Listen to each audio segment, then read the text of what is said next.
Reed Taylor Jeppson was born on the 28th of May 1949 to parents Dr. Edward Jeppson and his wife Elizabeth Taylor Jeppson. Reed was one of 11 siblings, and the family were brought up in Salt Lake City in Utah. The family were extremely close-knit and spent a lot of time in each other's company. On Sunday, the 11th of October 1964, 15-year-old Reed attended church with his family before they returned home, which was at 1951 Browning Avenue near Emigration Canyon, Salt Lake City. One of Reed's sisters, Suzanne, was preparing dinner in the kitchen when Reed came in, having changed out of his church clothes, and opened 2 cans of dog food for the 2 family German short-haired pointers, one of which was a puppy at the time. The dogs were kept in kennels around 200 yards away from the house, so Reed was going to take the food down to the dogs before taking them out for their daily stroll. This was something he frequently did and enjoyed. Reed told his sister Suzanne that he would be home in around half an hour or so for dinner. Neither Reed nor the dogs were ever seen again. A friend came forward to police and told them that they had witnessed Reed walking the dogs at around 1 p.m. near the old St. Mary of Wasatch building near Wasatch Boulevard. This was not far from the family home. However, despite these sightings, Reed's movements after 1 p.m. are unknown. Despite extensive searches by police, volunteers, and even the Jeppson family themselves, neither Reed or the 2 dogs were found, and the trail simply went cold. What makes this case extremely baffling is the fact that Reed didn't appear to have any troubles in his life, and according to family and friends, he didn't have any reason to run away. Jeppson left all of his belongings at home on the day he vanished, including money that he had made from his paper round. According to authorities, Reed may have possibly had around $40 in cash when he disappeared. However, this obviously cannot be verified. The Jeppson family described Reed as a popular teenager, and at the time he was a sophomore in East High School with friends in Salt Lake City, but he also had many friends in Montana where the family owned a ranch that they would visit every summer. Reed adored the outdoors and spent a lot of his time training the 2 family dogs for bird hunting. He was extremely passionate about this and spent many hours training the 2 pointers. The 15-year-old was also a part of his high school football team, and just before he vanished had scored his first ever touchdown.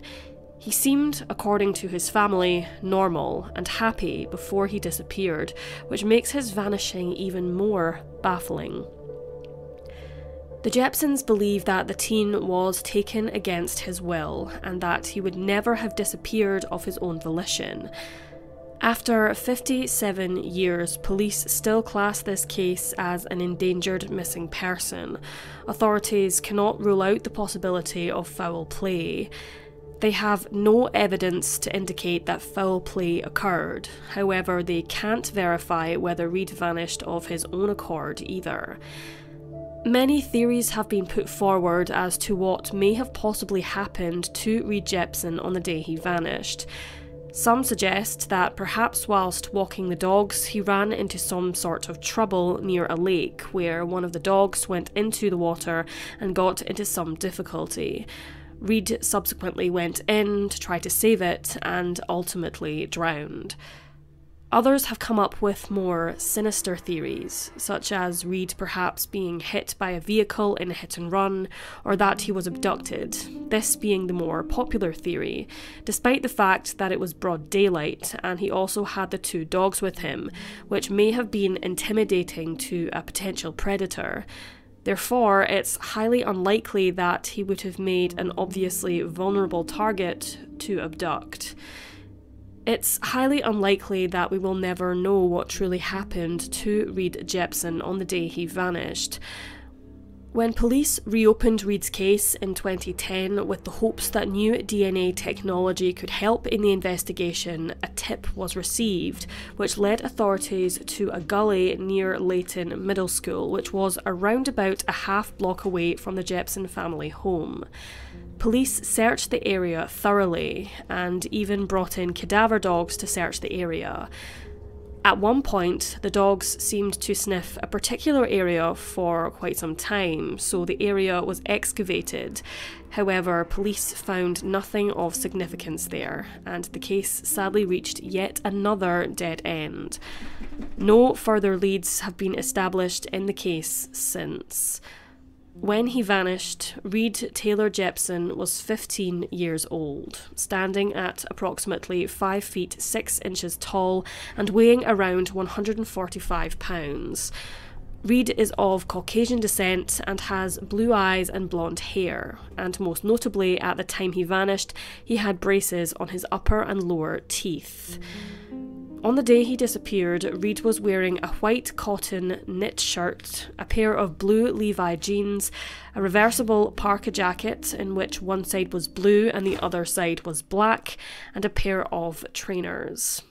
If out there somewhere alive, Reed would be 72 years of age. In recent years, the Jeppson family placed a memorial plaque in Larkin Sunset Lawn Cemetery in Salt Lake City for Reed, stating his date of birth and the date he went missing. Since Reed Jeppson vanished, both of his parents have sadly passed away. His father dying just a year after Reed vanished, and his mother passing away in 1994. However, Reed's remaining siblings are still searching for their lost brother. As of June 2021, Reed Jeppson has never been found, and his case remains unsolved.